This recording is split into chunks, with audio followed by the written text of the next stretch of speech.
رب صل. بسم اللہ الرحمن الرحیم. سورہ نساء کا رکوع نمبر 20 اور 15ویں پارے کا رکوع نمبر 17 چل رہا تھا. اس رکوع کا لفظی ترجمہ مختصر گرامر کے ساتھ ہو چکا اور اس کی جو پہلی آیت ہے اس کی تفسیر چل رہی تھی. یہاں تک ہو چکا تھا یکن غنیا او فقیرا فاللہ اولی بہما. اس کی تفسیر میں نے بیان کی تھی پچھلے ایپیسوڈ میں کہ اگر جس کے خلاف تم گواہی دے رہے ہو یا انصاف کی بات کر رہے ہو اگر وہ غنی ہے یا فقیر ہے تو اس کی پرواہ مت کرو. اللہ اس کا زیادہ حقدار ہے, اللہ اس کے زیادہ قریب ہے. پھر بھی اللہ تمہیں حکم دے رہا ہے کہ تم اگر اس کے خلاف گواہی بنتی ہے تو تمہیں دینی پڑے گی. فلا تتبعوا الہویٰ, پس خواہشات کی پیروی مت کرو. ان تعدلوا, کہ تم حکم عدولی شروع کر دو یعنی ظلم شروع کر دو.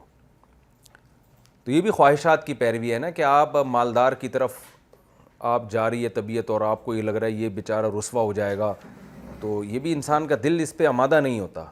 یا فقیر پہ ترس آ رہا ہوتا ہے کہ ہائے بیچارہ پہلے ہی فقیر ہے اور اس کا تو بیڑا غرق ہو جائے گا اگر میں نے اس کے خلاف گواہی دی. تو یہ بھی ایک اپنی خواہش ہی ہوتی ہے جس کی بیس پہ انسان عدل کا دامن چھوڑ دیتا ہے. تو اللہ نے فرمایا خواہشات کی پیروی مت کرو اور ظلم مت کرو. وَإِن تَلْوُوا أَوْ تَعْرِضُوا, اور اگر تم بات کو گھماؤ گے, غلط بیانی سے کام لو گے یا حق سے اعراض کرو گے یعنی حق کے اظہار سے اگر تم اعراض کرو گے یعنی گواہی کو چھپاؤ گے, فَإِنَّ اللَّهَ كَانَ بِمَا تَعْمَلُونَ خَبِيرًا, تو دنیا کو بیوقوف بنایا جا سکتا ہے لیکن اللہ تمہارے عمل سے باخبر ہے. تو یہ جو آخرت کا تصور ہے نا اور اپنے اعمال کی جواب دہی کا خوف, یہ انسان کو صحیح راستے پر چلنے پر مجبور رکھتا ہے. آگے ارشاد فرمایا یا ایھا الذین آمنوا آمنوا باللہ ورسولہ والکتاب الذی نزل علی رسولہ, اے ایمان والو اللہ پر ایمان لاؤ, اس کے رسول پر, اس کتاب پر جو اس نے نازل کی ہے. سوال پیدا ہوتا ہے بھائی ایمان والے تو کہتے ہی اس کو ہیں جو اللہ پر اور اس کی کتاب پر, اس کے رسولوں پر اور پچھلی آسمانی کتابوں پر ایمان لے کر آئیں, تو کیا مطلب کہ اے ایمان والو ان سب چیزوں پر ایمان لاؤ. تو دیکھیں ایک ہوتا ہے اجمالی ایمان, بعض دفعہ یہ بھی ہوتا ہے کہ کوئی غیر مسلم اسلام قبول کرے اور ایک چیز کی ڈیٹیل میں نہ جائے بلکہ وہ کہے میں محمد صلی اللہ علیہ وسلم پر ایمان لاتا ہوں, جو کچھ آپ کہیں گے صحیح ہے, اور وہ مومنین کی فہرست میں داخل ہو جاتا ہے. اس کو کہتے ہیں اجمالی ایمان, کہ اسلام کی ڈیٹیل اور تفصیل تو معلوم نہیں ہے لیکن وہ ایک اسلامی نظام دیکھ کر اور مسلمانوں کا کلچر اور ایٹیٹیوڈ وغیرہ دیکھ کر اور جو ایک ظاہری طور پر دیکھ کر اس کے دل میں ایمان بیٹھ جاتا ہے اور وہ مسلمانوں کی فہرست میں داخل ہو جاتا ہے. اجمالی طور پر ایمان قبول کر کے اسلام میں داخل ہو جاتا ہے. تو صحابہ کے دور میں بھی ایسا بہت ہوا ہے کہ بھئی دیکھا کہ رسول اللہ صلی اللہ علیہ وسلم سچے نبی ہیں اور دلائل سے ثابت ہو گیا کسی شخص کے سامنے, اس کو پوری ڈیٹیل معلوم نہیں ہے اسلام کی لیکن وہ نبی صلی اللہ علیہ وسلم پر ایمان لے آیا اور صحابہ کی فہرست میں, مسلمانوں کی فہرست میں داخل ہو گیا. تو ان کو قرآن کہہ رہا ہے کہ اے ایمان والو, یعنی وہ لوگ جو اجمالی طور پر ایمان لائے ہو تو تفصیلی ایمان لے کر آؤ, یعنی الگ الگ ان تمام چیزوں کا اعتراف کرو, پھر تمہارا ایمان اصل ایمان کہلائے گا جو کامل ایمان ہوگا. اس لیے فرمایا اے لوگو جو, یعنی ہم اس کا ترجمہ کیسے کریں گے, اے ایمان والو یعنی وہ لوگو جو اجمالی ایمان, اجمال کہتے ہیں کسی چیز کی تفصیل میں جائے بغیر سرسری طور پر اس کو قبول کر لینا. تو اے ایمان والو جو اجمالی طور پر ایمان لائے ہو تفصیلی ایمان لے کر آؤ جس کی تفصیل یہ ہے. وہ کیا تفصیل ہے, آمنو باللہ اللہ پر, ورسولہ اس کے رسول پر, وہ تو ہر مومن لاتا ہے. تو یہ بطور تمہید کے ذکر کیا ہے کہ اللہ اس کے رسول کے ساتھ ان چیزوں پر بھی, والکتاب الذی نزل علی رسولہ اس کتاب پر بھی جو اللہ نے اپنے رسول پر نازل کی ہے, والکتاب الذی انزل من قبل اور اس کتاب پر بھی جو قرآن سے پہلے نازل ہوئی ہے. یعنی ان میں کچھ چیزوں پر تو تمہارا ایمان ہے لیکن اس کے علاوہ بھی چیزوں پر ایمان لے کر آؤ. کیوں, وَمَن یکفر بِاللَّہِ جو اللہ کا انکار کرے گا, وَمَلَائِکَتِهِ اس کے فرشتوں کا انکار کرے گا, وَکُتُبِهِ اس کی کتابوں کا انکار کرے گا, وَرُسُلِهِ اس کے رسولوں کا انکار کرے گا, وَالْيَوْمِ الْآخِرِ آخرت کا دن کا انکار کرے گا, فَقَدْ ضَلَّ ضَلَالًا بَعِيدًا تو وہ تحقیق گمراہ ہو گیا بہت دور کی گمراہی میں. تو یہ بیسک اسلام کی چیزیں ہیں, ان میں سے الگ الگ چیزوں پر تمہیں ایمان پراپر طریقے سے لانا پڑے گا, یعنی صرف اجمالی ایمان کافی نہیں ہے. تو یہ مطلب ہے اس آیت کا. جیسے آج بھی کوئی غیر مسلم اگر اسلام قبول کرتا ہے نا، ایمان اس کا اسلام تو معتبر ہوگا، لیکن اسی وجہ سے علماء اس کو ایمان مفصل اور ایمان مجمل پڑھواتے ہیں. جیسے ایمان مجمل میں یہ پڑھوائے جاتے ہیں آمنت باللہ وملائکتہ والیوم الآخر والقدر خیرہ وشرہ من اللہ تعالی، اس طرح کی الفاظ پڑھائے جاتے ہیں. اور ایمان مفصل میں باللہ وملائکتہ وکتبہ ورسلہ والیوم الآخر، یہ تمام چیزوں کو ڈیٹیل سے بیان کیا جاتا ہے. تو ان تمام باتوں پر ایمان لے کر آؤ. اس کا فائدہ کیا ہوگا کہ جب آپ ایک ایک چیز پر تفصیل سے ایمان لے کر آئیں گے تو پھر آپ ضروریات دین میں سے کسی چیز کا انکار نہیں کر سکتے. اس کی مثال ایسے ہے جیسے قادیانی، یعنی گویا اس آیت کا خلاصہ یہ نکلا کہ جو چیزیں دین کے ضرورات میں داخل ہیں نا ان پر بھی ایمان لانا پڑے گا. جیسے ایک آدمی کہتا ہے میں قرآن پر ایمان رکھتا ہوں، اب آگے قرآن میں تو فرشتوں کا بھی ذکر ہے، جنات کا بھی ذکر ہے، تقدیر کا بھی ذکر ہے، حضرت موسیٰ کا بھی تذکرہ ہے، حضرت عیسیٰ کا بھی تذکرہ ہے.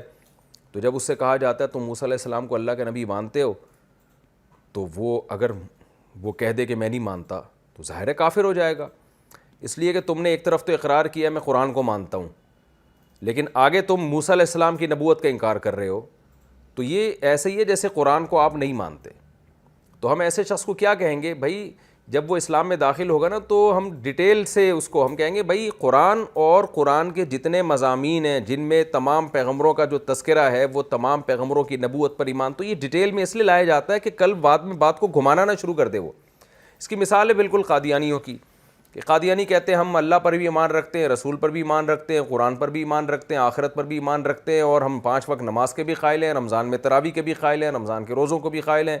حتیٰ کہ قادیانی نے تو مجھے یہاں تک کہا کہ ہم تو فقہ حنفی کو فالو کرتے ہیں، یعنی اہل سنت والجماعت میں جو مسلک دنیا میں سب سے زیادہ رائج ہوا ہے ہم تو اس کو فالو کر رہے ہیں، تو ہمیں تم کافر کیوں کہتے ہو؟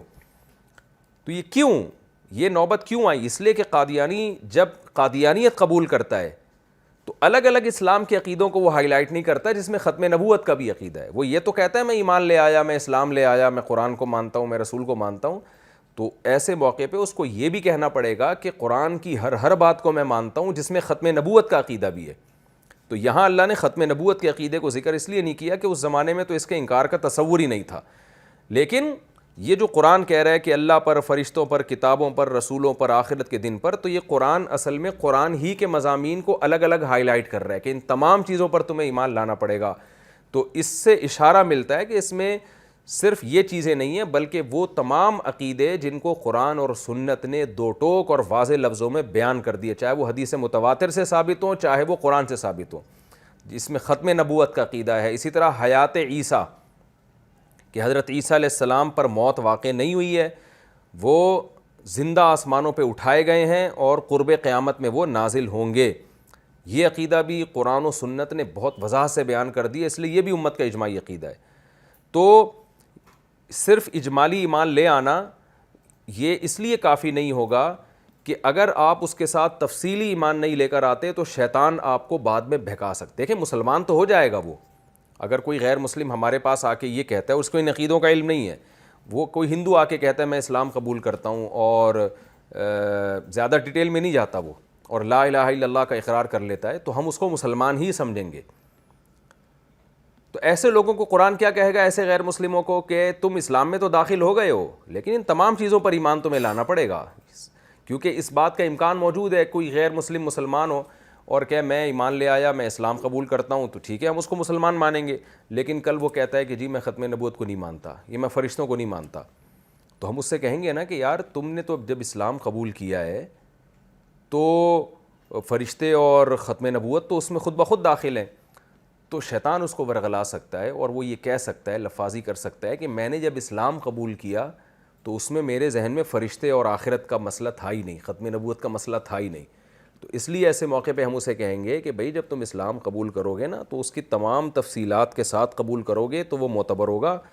اسی وجہ سے جب کوئی غیر مسلم اسلام میں داخل ہوتا ہے تو احتیاطاً یہ تمام اسلام کے ضروری عقیدے اس سے زبان سے کہلوائے جاتے ہیں. اور یہاں تک علماء نے بیان کیا ہے کہ کوئی غیر مسلم جب اسلام میں داخل ہوگا تو کچھ تو عقیدے ایسے ہیں جو ہر غیر مسلم کی زبان سے ہم کہلوائیں گے.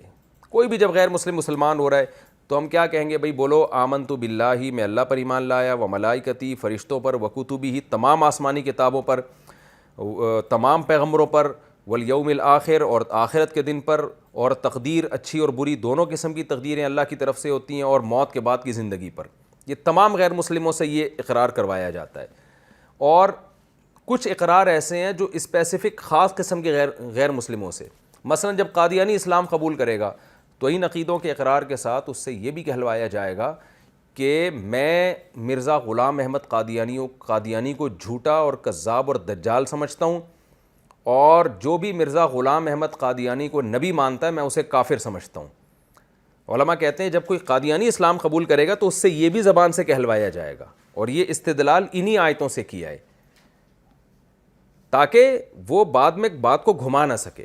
کوئی ہندو جب مسلمان ہوگا تو ایمان مفصل والی دعا اس سے پڑھوائی جائے گی، لیکن ساتھ میں اس سے یہ بھی کہلوایا جائے گا کہ میں بتوں کی عبادت کو کفر سمجھتا ہوں، میں بتوں کی عبادت جو پتھر کے بنے ہوئے بت ہیں ان سے میں بری و ذمہ ہوتا ہوں، میں گائے کو مقدس نہیں مانتا۔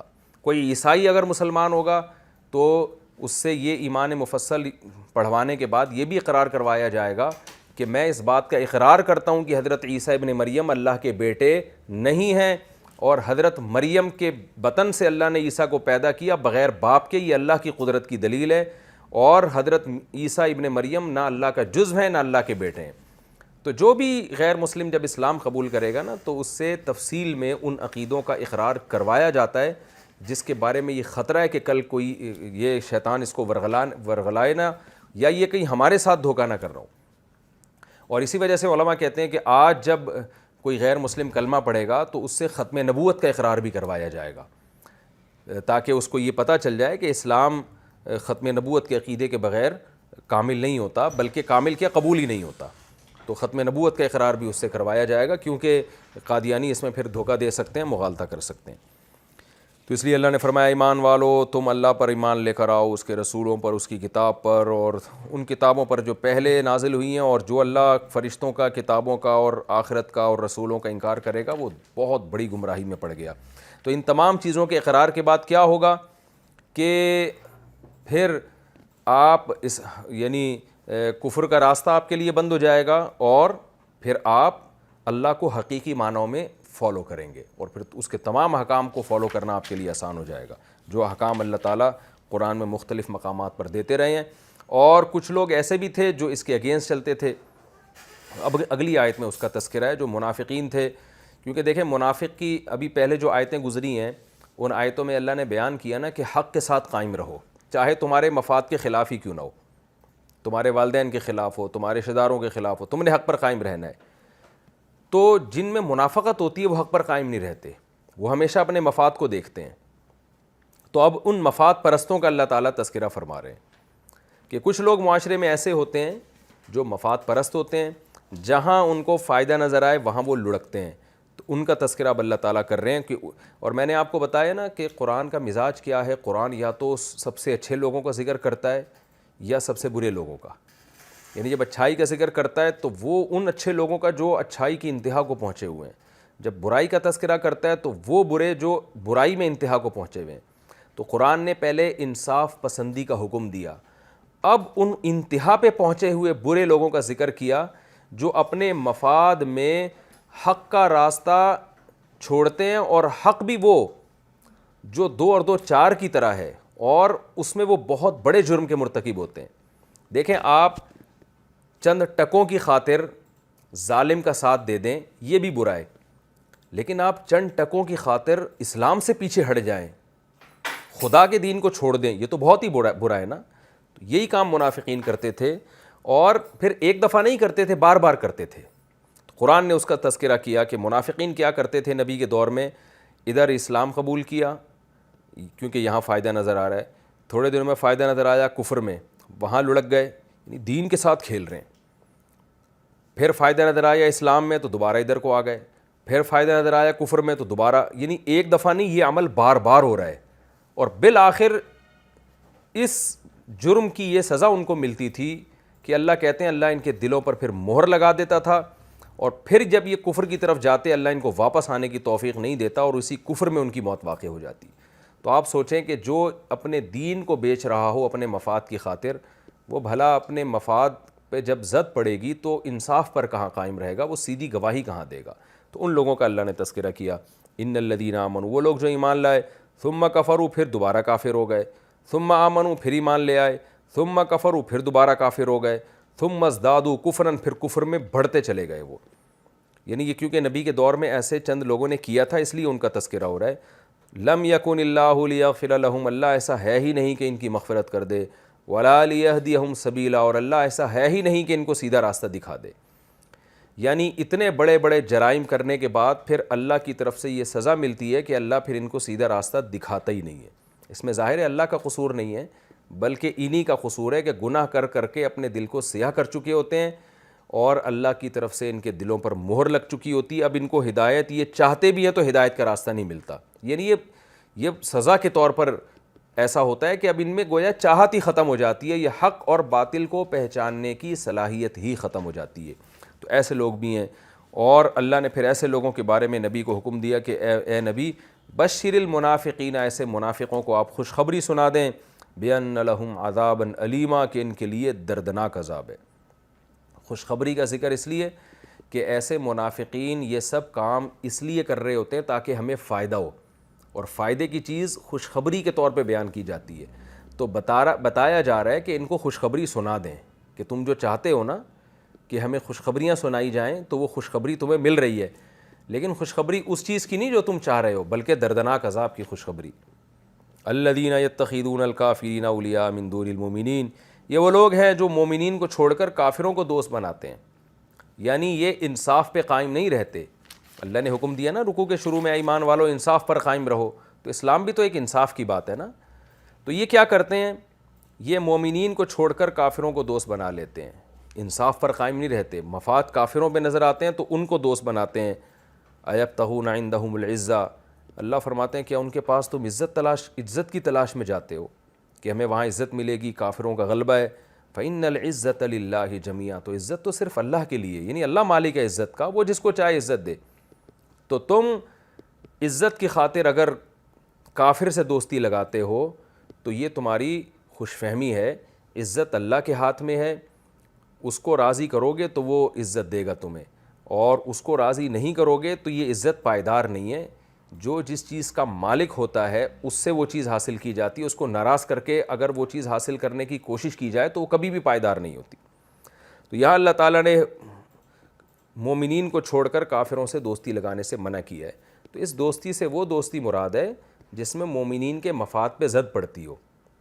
وہ دوستی مراد نہیں ہے کوئی آپ کا ہندو کولیگ ہے، وہ آپ اس کے ساتھ اچھی گپ شپ لگاتے ہیں، کوئی عیسائی ہے جو، یا آپ کا ریلیٹیو ہے، کوئی غیر مسلم آپ کا دوست ہے، یا آپ کا کوئی کاروباری معاملہ ہے اس سے آپ کی دوستی ہوتی ہے. اس سے یہ والی دوستی مراد نہیں ہے.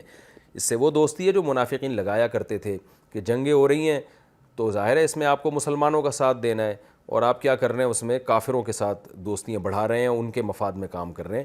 یہ حرام اور یہ ناجائز ہے، اور یہ پہلے بھی ناجائز تھا یہ والی دوستی، اور یہ آج بھی ناجائز ہے. یعنی کون سی دوستی، اس کا خلاصہ یہ نکلے گا کہ وہ دوستی جس میں آپ مظلوم کے بجائے ظالم کا ساتھ دیں، وہ دوستی جس میں آپ حق پرستوں کے بجائے باطل لوگوں کا ساتھ دیں. فرمایا وَقَدْ نَزَّلَ عَلَيْكُمْ فِي الْكِتَابِ، اللہ تو تم پر کتاب میں یہ بات نازل کر چکا ہے کہ جب تم اللہ کی آیات کے بارے میں سنو کہ ان کا انکار کیا جا رہا ہے یا ان کا مذاق اڑایا جا رہا ہے تو ایسے لوگوں کے ساتھ مت بیٹھا کرو.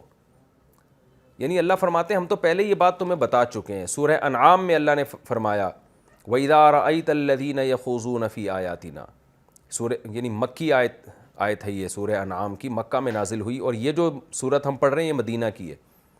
تو اللہ فرماتے ہیں ہم پہلے کتاب میں نازل کر چکے ہیں. وہ کیا نازل کیا سورہ انعام میں کہ جب تم ان لوگوں کو دیکھو جو ہماری آیتوں کا انکار کر رہے ہیں، جھٹلا رہے ہیں، مذاق اڑا رہے ہیں، تو ان کے ساتھ مت بیٹھا کرو.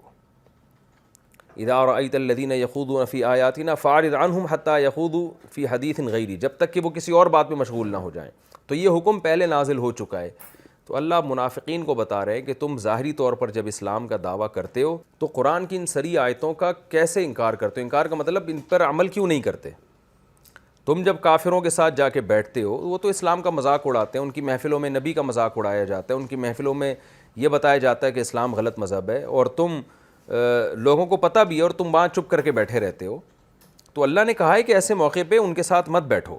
اسی کا قرآن میں تذکرہ کیا کہ اللہ نے تم پر کتاب میں نازل کر دیا ہے کہ ان اذا سمعتم آیات اللہ یکفر بہا، کہ جب اللہ کی آیات کا انکار کیا جائے، اس کا مذاق اڑایا جائے، فلا تقعدوا معهم، ان کے ساتھ مت بیٹھو، حتی یخوضوا فی حدیث غیری، جب تک کہ وہ کسی دوسری بات میں مشغول نہ ہو جائیں. انکم اذا مثلہم، اس لیے کہ اگر ایسا ہوا تو تم بھی انہی جیسے ہوگے. کسی کو گناہ میں دیکھ کر آپ کو اس گناہ پہ روکنے کی قدرت بھی ہو، پھر بھی آپ نہ روکیں، تو اس کی علامت ہے آپ میں اور ان میں کوئی فرق نہیں ہے. ان اللہ جامع المنافقین والکافرین فی جہنم جمیعا، اللہ نے پھر مسلمانوں کو تسلی دی، فرمایا اللہ ان منافقین اور کافر جن کے ساتھ یہ منافقین بیٹھتے ہیں نا اور اسلام کا مذاق اڑاتے ہیں، ان سب کو اللہ اکٹھے کا مطلب ان دونوں کو اللہ جہنم میں ڈالے گا، جمع کرے گا.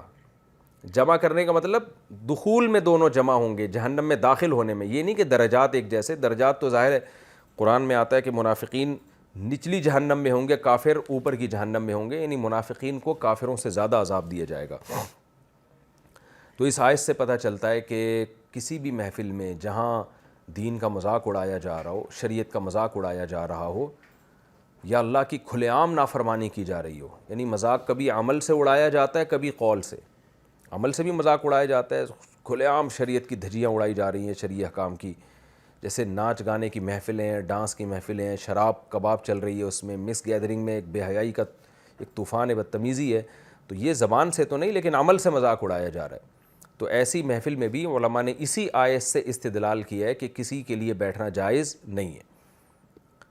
ہاں کوئی مجبوری ہو یا آپ کسی اپنے ذاتی کام سے گئے ہیں، کسی کام یعنی کام آپ کا اس محفل میں شرکت نہیں ہے، کوئی اور کام سے گئے ہیں، جیسے آپ بس میں جا رہے ہیں اور گانے لگا دیے یا اور کوئی بےہودگی ہو رہی ہے وہاں پہ، تو آپ ظاہر ہے اس بےہودگی میں شرکت کے لیے یا ان لوگوں کے ساتھ بیٹھنے کے لیے نہیں گئے، آپ تو سفر کے لیے گئے ہیں. تو ایسے موقع پہ انشاءاللہ گناہ نہیں ہوگا. یا آپ تبلیغ کے لیے گئے ہیں تو بھی گناہ نہیں ہوگا، یا آپ مجبوری میں وہاں بیٹھے ہوئے ہیں تو بھی انشاءاللہ گناہ نہیں ہوگا. لیکن یہ تینوں چیزیں اگر نہیں پائی جاتی تو پھر ایسی محفل میں بیٹھنا گناہ ہے، حرام ہے. جیسے کہ آج کل شادی بیاہ کی محفلوں میں ناچ گانے ہو رہے ہوتے ہیں، علماء نے لکھا ہے کہ ایسی محفلوں میں بیٹھنے کی اجازت نہیں ہے، آپ پر لازم ہے کہ آپ وہاں سے اٹھ کے جائیں.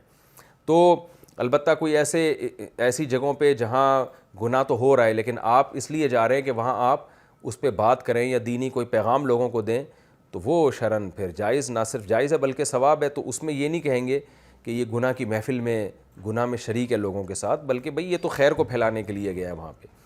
تو کوئی کام بھی نہیں ہے، کوئی مجبوری بھی نہیں ہے، کوئی مصلحت بھی نہیں ہے، ویسے ہی جا کے آپ وہاں بیٹھ گئے تو یہ حرام ہے.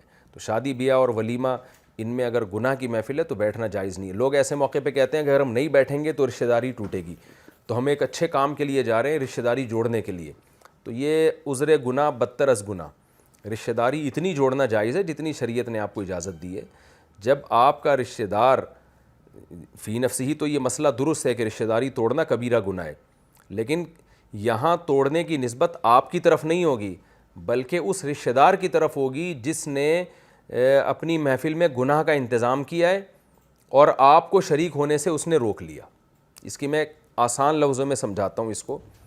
جیسے ایک آدمی کہتا ہے یار میں اگر رشتہ دار کی شادی میں نہیں جاؤں گا تو وہ ناراض ہو جائے گا. تو بھائی سوال یہ پیدا ہوتا ہے کہ وہ اگر ناراض ہوگا تو اپنی حماقت سے ناراض ہوگا نا. اس کو بھی تو چاہیے کہ اس کو پتہ ہے کہ میرا یہ ریلیٹیو دیندار ہے، اگر میں مکس گیدرنگ کروں گا تو یہ نہیں آئے گا، یا میں گانے بجانے کروں گا تو یہ نہیں آئے گا. تو یہ اس پر لازم تھا کہ رشتہ داری جوڑے وہ، اور آپ کی خاطر وہ اپنی محفل کو گناہوں سے پاک کرے. یعنی قطع رحمی کا گناہ اس کو ہوگا، آپ کو نہیں ہوگا. لوگ کیا کر رہے ہوتے ہیں کہ گناہ کی محفل میں شریک ہو رہے ہوتے ہیں کہ اگر ہم نہیں شریک ہوئے تو ہماری اماں ناراض ہو جائیں گی، ہمارے ابا ناراض ہو جائیں گے. تو بھائی وہ ابا پر لازم تھا کہ اپنے بیٹے کو ناراضی سے بچانے کے لیے شریعت کے حکم کو فالو کرتے. تو اس کی مثال ہے جیسے نماز پڑھنا جو ہے لازم ہے، جماعت سے نماز پڑھنا. اب آپ کے ابا آپ کو جماعت سے نماز پڑھنے سے روک رہے ہیں اور آپ کہو کہ میں گھر میں نماز پڑھ لوں گا کیونکہ جماعت سے نماز چھوڑنا بھی گناہ ہے لیکن ابا کو ناراض کرنا اس سے بڑا گناہ ہے. تو بھئی ابا کو ناراض کرنا یقیناً کبیرہ گناہ ہے، لیکن اس گناہ کی نسبت آپ کی طرف نہیں ہوگی بلکہ ابا کی طرف ہوگی کہ ابا ایسا کام کیوں کر رہے ہیں جس سے باپ اور بیٹے کے تعلقات خراب ہو، ابا کیوں جماعت کی نماز پڑھنے سے روک رہے ہیں. تو یہاں بھی ایسا ہی ہے، لوگ ان چیزوں میں فرق نہیں کرتے. لوگ کہتے ہیں بھائی رشتہ داری جوڑنا بھی تو ضروری ہے، اگر ہم اس کے محفل میں نہیں گئے تو دوستی خراب ہو جائے گی، بہن بھائیوں کا رشتہ خراب ہو جائے گا. تو خوب سمجھ لیں کہ ایسے موقع پہ رشتہ خراب ہونے کا گناہ تو ہوگا، مگر آپ کو نہیں ہوگا، اس کو ہوگا جس نے اپنی محفل میں گناہ کا انتظام کر کے آپ کو اس مجلس میں آنے سے روک دیا، اس کو گناہ ہوگا. آپ پر بہرحال جانا جائز نہیں ہے. تو اللہ فرماتے ہیں کہ اللہ کافروں اور منافقوں کو جہنم میں جمع کرے گا.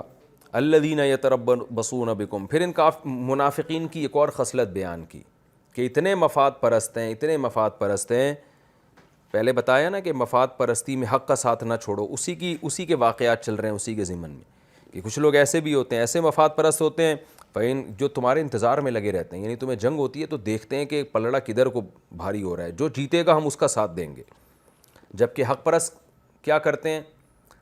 وہ انصاف پہ قائم رہتے ہیں. کہتے ہیں بھائی جیتے ہارے، جب ہمارے ساتھی لڑیں گے تو ہم بھی لڑیں گے، ہار جیت تو اللہ کے مقدر میں ہے، جیت گئے تو ٹھیک ہے، نہیں جیتے تو جو ان کو نقصان ہوگا وہی ہمیں بھی نقصان ہوگا. یہ بڑی اہم آیت ہے، اور یعنی آپ کے زندگی کے بہت سارے شعبوں میں نا آپ کو لوگوں کو پرکھنے کا بہترین موقع دیتی ہے یہ آیت، کہ لوگوں کو آپ کو پرکھنے کا موقع ملتا ہے کہ کون مشکل میں آپ کا ساتھ دیتا ہے. وہ ایک شاعر نے ایک شعر کہا ہے نا کہ وَإِذَا تَكُونُ كَرِيهَةً اُدْعَى لَهَا وَإِذَا يُحَاسُ الْحَيْسُ يُدْعَى جُنْدُبُ، کہ جب حلوے پکائے جاتے ہیں تو جندب کو بلایا جاتا ہے، اور جب جنگ ہوتی ہے تو لوگ مجھے دعوت دیتے ہیں. یعنی وہ بتا رہا ہے کہ میں منافق نہیں ہوں، لوگوں کو پتہ ہے مشکلات میں لوگوں کا ساتھ دوں گا. تو حلوے میں تو آپ شریک ہو جاتے ہیں لوگوں کے، لیکن وہی حلوہ جس شخص نے آپ کو حلوہ کھلایا تھا آج اس کی لڑائی ہے کسی سے، اس پہ ظلم ہو رہا ہے، تو اس میں آپ اس کا ساتھ نہ دیں. تو یہ بڑی منافقت ہے. اللہ فرماتے ہیں کہ یہ منافقی یتربصون بکم، انتظار میں لگے رہتے ہیں اگر تمہیں فتح مل جائے. قالوا الم نکم معکم، تو آ کے کہتے ہیں کیا ہم تمہارے ساتھ نہیں تھے؟ دیکھو ہم نے تو کلمہ پڑھا ہے، ہم بھی مسلم ہیں، تو ماشاءاللہ ہماری بھی واہ واہ ہونی چاہیے. اور وَإِن كَانَ لِلْكَافِرِينَ نَصِيبٌ، اگر کافروں کو فتح ہو جائے تو کہتے ہیں الم نستحوذ علیکم، کیا ہمارا تم پہ غلبہ نہیں ہو گیا تھا؟ یعنی اگرچہ ہم ظاہری طور پر مسلمانوں کے ساتھ تھے تو ہم تو غالب تھے تمہارے اوپر. ہونا تو یہ چاہیے تھا کہ ہمیں فتح ہوتی، یعنی مسلمانوں کے ساتھ ہم ملے ہوئے تھے تو ان کے ساتھ مل کے ہمیں تم پہ فتح ہوتی، لیکن نہیں ہوئی. تو سمجھ لو یہ ہماری وجہ سے نہیں ہوئی ہے، کیونکہ گراؤنڈ ریئلٹی تو یہ کہہ رہی ہے کہ مسلمانوں کو فتح ہونی چاہیے تھی، تو یہ ہماری وجہ سے نہیں ہوئی یہ فتح، اور ہم نے تمہارا ساتھ دیا ہے. وَنَمْنَعْكُمْ مِنَ الْمُؤْمِنِينَ، اور کیا ہم نے مومنین تم کو مومنین سے نہیں روک لیا، یعنی مومنین کے شر سے تو ہم نے بچایا. یعنی اتنے نالائق ہیں کہ دعویٰ نہیں کر رہے بلکہ سوال کر رہے ہیں. سوال کب کیا جاتا ہے؟ جب ایک بات طے شدہ ہوتی ہے. جیسے آپ آ کے کہتے ہیں کہ بھائی لوگ کہتے ہیں کہ اس جنگ کے موقع پر تم کہاں تھے، تو آپ جواب میں یہ کہتے ہیں نا میں وہیں تھا. یہ بھی جھوٹ ہے، لیکن آپ جھوٹ اتنی ڈرائی سے بولو کہ بھائی وہاں نہیں تھا تو اور کہاں تھا میں. یعنی یہ تو بات تو طے شدہ ہے، میں تو جنگ میں ہوتا ہی ساتھ ہوں. تو منافقین جھوٹ بولتے ہیں اتنی ڈٹائی کے ساتھ کہ یہ نہیں کہہ رہے کہ ہم نے مومنین کے شر سے تمہیں روک لیا ہے، بلکہ کہہ رہے ہیں ہمارے علاوہ اور کون ہے بھائی روکنے والا، کیا ہم نہیں تھے؟ تو یہ بھی ایک جھوٹے آدمی کی خصلت ہے کہ وہ جھوٹ اتنے کانفیڈنس اور اتنی ڈٹائی کے ساتھ بولتا ہے کہ سامنے والا اس کے کانفیڈنس کو دیکھ کے یقین کرنے لگتا ہے. تو یہ بھی جو پرلے درجے کے منافق ہوتے ہیں نا وہ بڑے کانفیڈنس کے ساتھ غلط بات کرتے ہیں. اس آیت سے ہمیں یہ بھی پتہ چلتا ہے. آگے اللہ فرماتے ہیں دیکھو دنیا میں تو تم ایک دوسرے کو بیوقوف بناتے رہو گے، لیکن فاللہ یحکم بینکم یوم القیامہ، اللہ ہے قیامت کے دن فیصلہ کرے گا تمہارے درمیان، سب بتا دے گا کون صحیح تھا کون غلط تھا. وَلَن يَجْعَلَ اللَّهُ لِلْكَافِرِينَ عَلَى الْمُؤْمِنِينَ سَبِيلًا، اور یاد رکھو اللہ کافروں کے لیے ہرگز مومنین پر طنز کا، تانے کا، مومنین کو نقصان پہنچانے کا کوئی راستہ چھوڑے گا ہی نہیں. یہ ایک یوں سمجھیں کہ محاورہ ہے، عربی میں آج بھی استعمال ہوتا ہے اور قرآن و سنت میں استعمال ہوا ہے کہ میرے لیے تمہارے خلاف کوئی راستہ نہیں ہے. کیا مطلب؟ تمہیں نقصان پہنچانے کا. تو اللہ فرماتے ہیں کہ یہ دنیا میں تو سب کچھ ہو رہا ہے، لیکن فیوچر میں ایسا نہیں ہوگا کہ اللہ کافروں کے لیے کوئی راستہ چھوڑ دے مسلمانوں تک، مسلمانوں کو طنز کرنے کا، نقصان پہنچانے کا، دلائل میں غالب آنے کا. یعنی فیوچر میں ایک دن آنے والا ہے کہ دودھ کا دودھ پانی کا پانی ہو جائے گا. اور اللہ بتا دے گا کہ کون حق پر تھا اور کون باطل پر. یہ سارے ہیلے بہانے جو منافقین کر رہے ہیں یہ سارے کلعدم ہونے والے ہیں. یہ تو اس رکوع کی میں نے آپ کے سامنے تفسیر پیش کی ہے اور اس کا اب میں خلاصہ پیش کرتا ہوں. یعنی رکوع نمبر 20 اور 17. تو اس رکوع کا خلاصہ کیا ہے؟ سب سے پہلی بات تو یہ ہے کہ اللہ نے حکم دیا قوامین بالقسط، انصاف کے ساتھ قائم ہو جاؤ اور اللہ کے لیے گواہی دیا کرو. گواہی کا مطلب حق کا اظہار.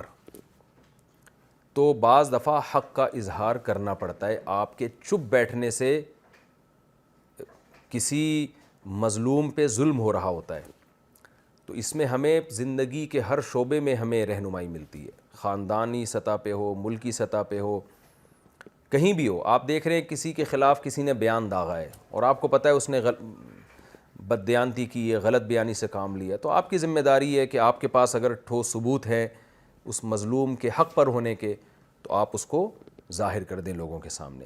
چپ نہیں بیٹھنا چاہیے ایسے موقع پہ. ہاں آپ کو حق بیان کرنے میں اگر یہ خطرہ ہے کہ الٹا میرے اوپر ہی ظلم ہوگا تو پھر مجبوری ہے، پھر ظلم سے بچنے کے لیے آپ خاموشی اختیار کر سکتے ہیں. تو اللہ نے یہاں ہی حکم دیا. یہ گھریلو معاملات میں آج کل بہت ہوتا ہے، لوگ خاندان ہی کا ساتھ دے رہے ہوتے ہیں، یہ نہیں دیکھ رہے ہوتے غلطی پر کون ہے. تو صبح شام ہم دیکھ رہے ہیں قومی سطح پہ بھی ایسا ہوتا ہے، ملکی سطح پہ بھی ایسا ہوتا ہے، سیاسی سطح پہ تو بہت ہی زیادہ ہوتا ہے. لوگ اپنے سیاسی لیڈر کی غلط بات کو غلط کہنے کے لیے کسی قیمت پہ آمادہ ہوتے ہی نہیں ہیں، اور مخالف پارٹی کی صحیح باتوں کو بھی غلط کہنے کا انہوں نے ٹھیکہ لیا ہوا ہوتا ہے. بہت ہو رہا ہے. یہاں تک کہ اگر کوئی غیر مسلم میں بھی خوبی ہے تو شریعت ہمیں اس کے بارے میں بھی حکم دیتی ہے کہ توڑ موڑ کر اس کو خامی کے طور پہ پیش نہ کرو. جو ہے وہ ہے، جو غلط ہے وہ غلط ہے، جو صحیح ہے وہ صحیح ہے. ہمیں نبی صلی اللہ علیہ وسلم کے دور میں بعض غیر مسلموں کی بھی خوبیوں کا پتہ چلتا ہے کہ آپ صلی اللہ علیہ وسلم نے ان کی اس خوبی کا اعتراف کیا. یہ ہمیں ملتا ہے نبی صلی اللہ علیہ وسلم کی سیرت میں. تو اللہ نے فرمایا کہ تمہارے خلاف ہو، تمہارے والدین کے خلاف ہو، رشتہ داروں کے خلاف ہو، لیکن تم نے حق پر قائم رہنا ہے. تو ایک تو ہمیں نقطے کی بات یہ پتہ چلتی ہے. دوسری بات ہمیں یہ پتہ چلتی ہے لا تتبعوا الہوی ان تعدلوا، خواہشات کی پیروی مت کرو کہ تم حق سے ہٹ جاؤ. تو یہ نقطہ ہمیں پتہ چلتا ہے کہ حق سے انسان ہمیشہ خواہشات کی غلامی میں ہوتا ہے. کوئی دنیا کا یا یعنی عزت چاہتا ہے یا پیسہ چاہتا ہے، یہ ہے خواہش. ان دونوں کی وجہ سے انسان حق کا راستہ چھوڑتا ہے. کبھی اس کو پتہ ہوتا ہے میں حق بولوں گا تو عزت جائے گی، یا کبھی پیسہ جائے گا. تو ان دونوں کی پرواہ نہیں کرنی چاہیے. اسی کو خواہشات کہتے ہیں. اور اللہ تعالیٰ نے ایمان مفصل کا بھی ذکر کیا. اس سے ہمیں یہ پتہ چلتا ہے کہ ایمان لانے کے لیے صرف یہ کہہ دینا کہ میں اسلام کو پسند کرتا ہوں کافی نہیں ہے. اگر کوئی دین کے ضروری عقیدوں کا انکار کرے گا، یعنی اس عقیدے کا جو قرآن و سنت میں بالکل متواتر طور پر جو چیز ثابت ہوگی، تو وہ بھی اسلام سے خارج ہو جائے گا. یہ بھی اس آیت سے ہمیں پتہ چلتا ہے کہ یہ جو قرآن حدیث میں آتا ہے نا کہ جو لا الہ الا اللہ کہہ دے وہ جنت میں داخل ہوگا، تو یہ حدیثیں اپنے ظاہر پر نہیں ہیں. لا الہ الا اللہ ان تمام لوازمات کے ساتھ جو لوازمات قرآن و سنت نے بیان کیے. آج کل بڑے پروفیسر ٹائپ کے لوگ اس طرح کے آ رہے ہیں کہ جو سب کو کہتے ہیں بس سارے ہی مسلمان ہیں، اور بڑے براڈ مائنڈڈ بنتے ہیں کہ ہم تو سب کو مسلمان مانتے ہیں. ایسا نہیں ہے بھائی. توحید کا کوئی انکار کر دے، کوئی کہے نبی صلی اللہ علیہ وسلم حاضر ناظر مشکل کشا عالم الغیب، بشریت کا انکار کر دے، تو پھر بھی مومن کہاں سے ہو گیا وہ؟ تو اتنا براڈ مائنڈڈ بننے کی ضرورت نہیں ہے کہ آپ نے اسلام کا دائرہ اتنا وسیع کر لیا کہ ساری دنیا ہی اس میں آ گئی ہے.